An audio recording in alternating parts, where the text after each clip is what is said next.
सच्चे प्यार की अनसुनी कहानी, romantic Hindi story, best Hindi love story. Rudrapur की हल्की ठंडी शाम थी।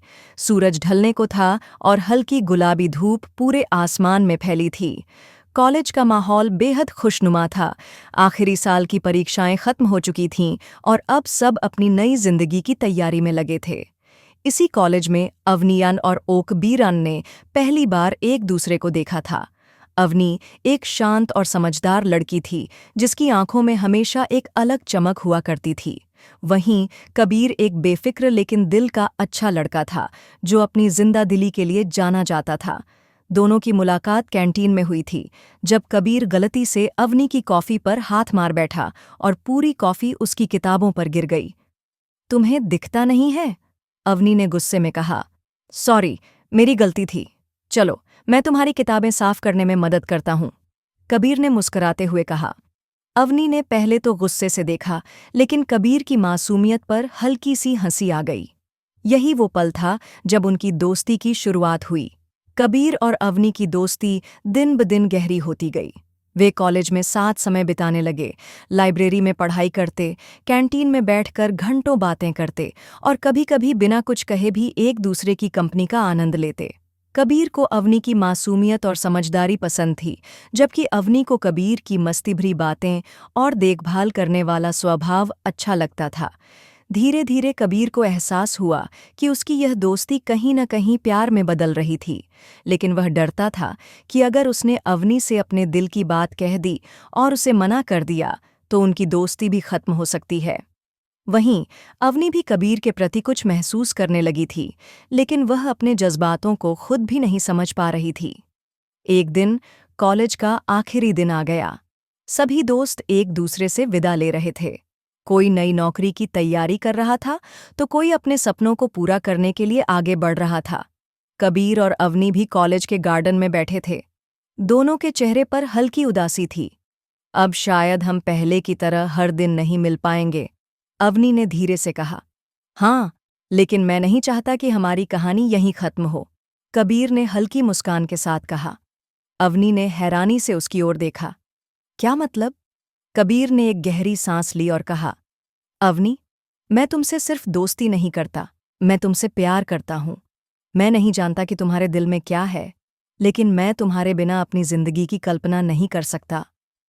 अवनी कुछ देर तक चुप रही। वह समझ नहीं पा रही थी कि उसे क्या कहना चाहिए।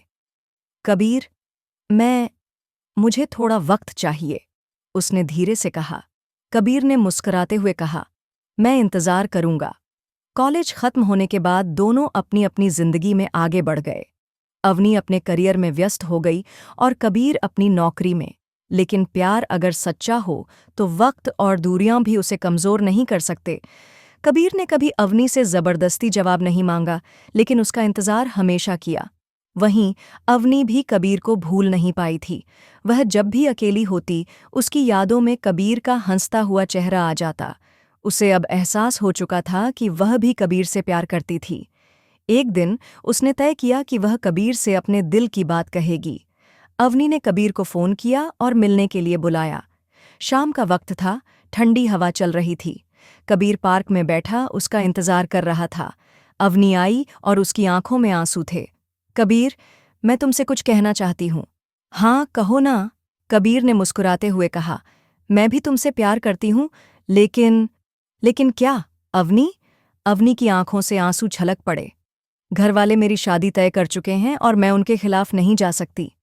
कबीर के चेहरे से सारी मुस्कान गायब हो गई। उसके दिल में अजीब सा दर्द उठा। तो क्या अब हमें हमेशा के लिए अलग होना होगा? उसने धीरे से पूछा। अवनी ने सिर झुका लिया। कबीर ने एक लंबी सांस ली और कहा, अगर तुम्हारी खुशी इसमें है तो मैं तुम्हें जाने दूंगा, लेकिन मेरा प्यार हमेशा तुम्हारे साथ रहेगा। अवनी ने कबीर को गले लगाया और फूट फूट कर रो पड़ी।